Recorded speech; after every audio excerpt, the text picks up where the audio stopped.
ایک مرتبہ کہیں دو میاں بیوی رہتے تھے، صدق و محبت اور دوستی کے رشتوں میں جڑے ہوئے، مگر طبیعتوں کے لحاظ سے ایک دوسرے سے قطعی مختلف۔ خاوند نہایت پرسکون اور کسی بھی حالت میں غصہ نہ کھانے والا، تو بیوی نہایت ہی تیز و ترار اور معمولی سے معمولی بات پر غصے سے بھڑک اٹھنے والی۔ ایک بار دونوں میاں بیوی ایک بحری سفر پر نکل کھڑے ہوئے۔ جہاز کئی دن تک تو سمندر میں پرسکون طریقے سے چلتا رہا، مگر ایک دن اسے طوفانوں نے آ گھیرا۔ ہوائیں مخالف ہو گئیں اور موجوں کے تلاطم نے سب کچھ الٹ پلٹ کر رکھ دیا۔ طوفان سے سمندری پانی جہاز کے اندر تک بھر گیا۔ جہاز پر موجود مسافروں کے چہروں پر تو پریشانی تھی ہی، جہاز کا ناخدا کپتان بھی اپنی پریشانی نہ چھپا سکا۔ اس نے مسافروں سے صاف صاف کہہ دیا کہ موجودہ حالات میں تو اللہ کی طرف سے کوئی معجزہ ہی جہاز کو اس طوفان سے بچا سکتا ہے۔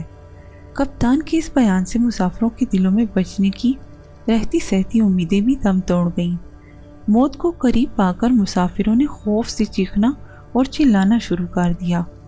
اس آدمی کی بیوی پر تو جنونی کیفیت طاری ہو گئی۔ اسے تو کچھ بھی نہیں سوچ رہا تھا کہ کیا کرے۔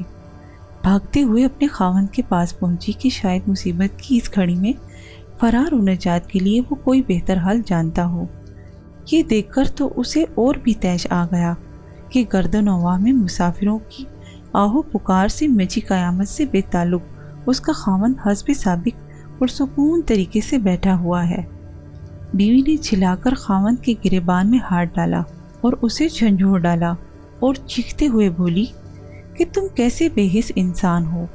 اچانک خاوند کی آنکھوں میں سکون کی جگہ غصے کے آثار دکھائی دیے اور اس نے اپنی جیب سے ایک خنجر نکال کر بیوی کے سینے پر ٹکا دیا۔ سپاٹ چہرے اور خشک لہجے میں اس سے پوچھا، اب بتا، اس خنجر سے ڈر لگ رہا ہے کیا؟ بیوی نے خاوند کے چہرے پر آئی ہوئی خونخواری کو نظر انداز کرتے ہوئے کہا، نہیں۔ خاوند نے پوچھا، کیوں؟ بیوی نے جواب دیا، کیونکہ یہ خنجر ایسے ہاتھوں میں ہے جو اس سے پیار کرتا ہے اور اسے ان ہاتھوں پر مکمل بھروسہ بھی ہے۔ خاوند نے مسکراتے ہوئے کہا، بالکل اسی طرح ہی تو میری مثال ہے۔ یہ خونخوار اور پرہیبت مجھے اس ہستی کے ہاتھوں میں ہے جو مجھ سے پیار کرتا ہے، اور مجھے اس ذات پاک پر پورا بھروسہ ہے۔ پھر ڈرنا کس بات کا؟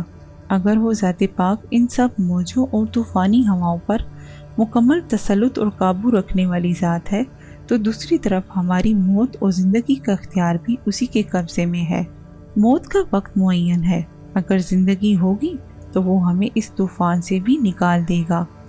اگر آپ بھی زندگی کی موجوں سے لڑتے لڑتے تھک گئے ہیں اور حالات و آندھیوں کی مانند آپ مخالف سمتوں میں دھکیل دیتے ہیں، تو مت ڈریے کہ اللہ سبحانہ و تعالیٰ آپ سے پیار کرتا ہے۔ وہی تو ہے جسے ہر طوفان اور ہر آندھی پر مکمل قدرت ہے۔ وہ ہمیں اس سے بھی زیادہ جانتا ہے جتنا ہم بھی خود کو نہیں جانتے۔ وہ ہمارے سارے رازوں سے واقف ہے۔ اگر اپنے رب سے پیار ہے تو اس پر پورا بھروسہ کیجیے اور اپنے سارے معاملات اس پر چھوڑ دیجیے۔